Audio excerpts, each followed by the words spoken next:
By 1970, the new presidency of Richard Nixon had taken control, promising America peace with honor in Indochina. To achieve this, both Kissinger and Nixon placed huge faith in superior US technology and firepower to buy time both for negotiations and to allow for a final build-up of non-communist troops in the region. Despite their failure over the trail, B-52s were deployed in massive numbers over the plain of Jars, signaling that the US had given up hope of controlling the area. If they couldn't control it, they would seek to destroy it.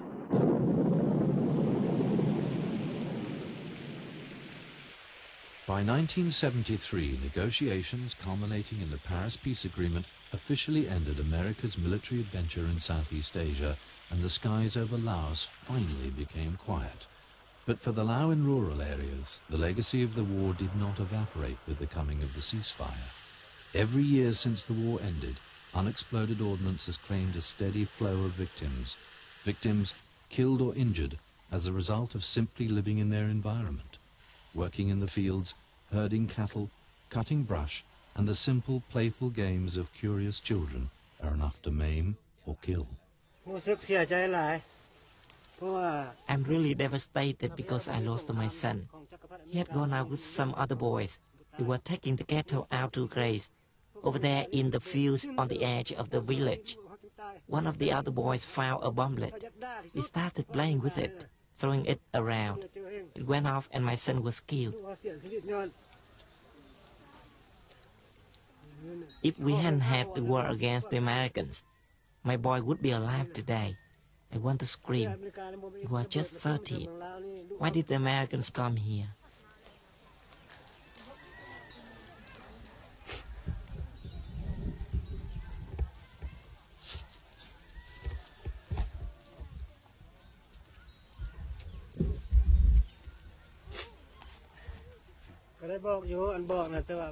I've spoken to many of the parents here.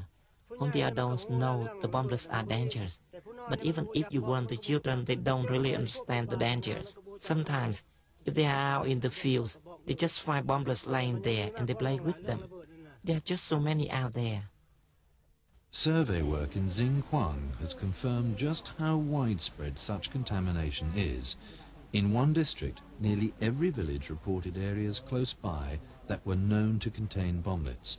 In such circumstances, children are especially vulnerable, and in Laos, almost half of all victims known to MAG are under the age of 15.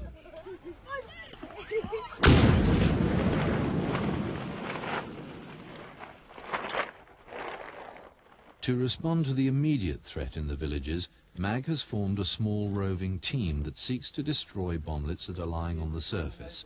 Such work does not produce cleared land, as there will inevitably be more bomblets beneath the surface, but in terms of making the environment safer, especially for children, such work has an extremely high impact.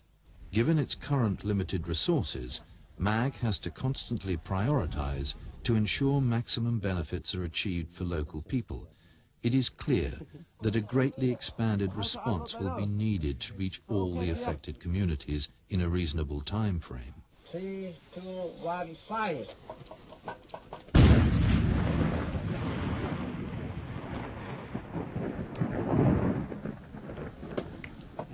Yeah, but note it first.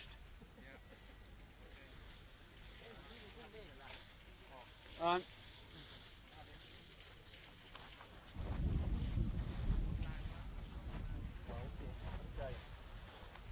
Kenta, marker. Marker. Yeah, bomblet. อยู่ในบ้านพวกเขานี่ก็มีระเบิดหลาย In this area, there were plenty of bomblets. Since Mac came here, the death threats have been reduced a lot. In the past, the children used to play with them, even though all the parents had warned the children not to do this. The children who have actually seen accidents didn't need to be told again not to play with them. But there are still so many in this area under the surface. And the villagers here remain very scared. Because of this fear, the people can't function properly.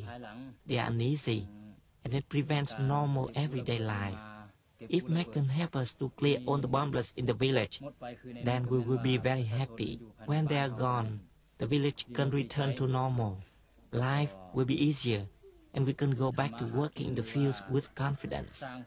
หลังจากเขายกย้ายลูกบ้านเกิดเมืองนอน Now when they dig in the fields, they are always scared that they will hit the bomblets under the ground. Working the fields, hoeing and digging are the most common causes of accidents with unexploded ordnance on the plain of Jars. In Laos, these are not activities only undertaken by adults. Children are often exposed to risk in this way as well. In exactly the same way as rural communities in other countries contaminated with landmines are at risk, the Lao are left with a stark choice to either work the fields and grow crops knowing they could be killed or injured by a bomblet, or face starvation. Chantali was only 16 when she was blinded in a bomblet accident as she helped to prepare the family's rice field prior to planting. On that day, I went to the rice field at 10 in the morning to go to work. I was digging and my hoe hit a bomblet. It exploded and hit me in my eyes. I passed out and then my parents came and took me to hospital. And I had to stay there for over a month. We had to pay for all of my medicine. It was so expensive, we had to sell our 2 buffalo. They were the only buffalo we had. I feel so sad. It has caused so much hardship for my family. They are poor and my parents were relying on me to help them. Now they must help me because I can't see anything. My heart is broken because of this accident. I can't do the things I want to do, go to the places I want to go, or see my friends. I'm really disappointed, deeply saddened, but there is nothing I can do.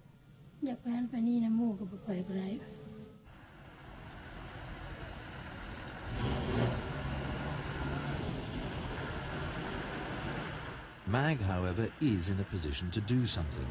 Its clearance teams have been trained to deal with the threat of lethal ordnance that lies buried in the soil, work which is more demanding and dangerous than the destruction of items lying on the surface.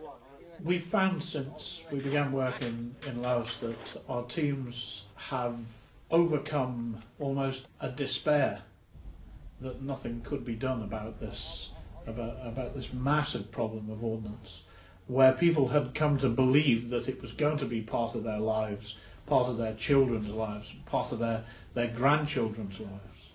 And now they have a hope. And we mustn't take that hope away from them, because we found that the Lao are particularly adaptable to this kind of work. They do it with a great enthusiasm.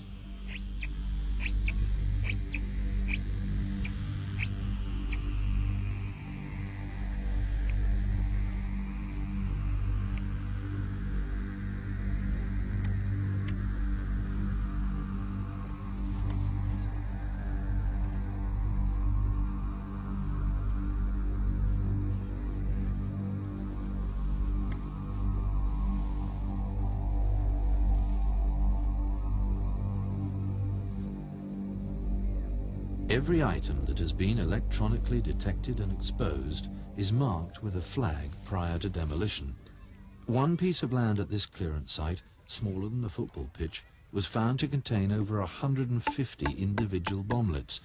Once areas have been cleared, development can take place and farming land returned to the community.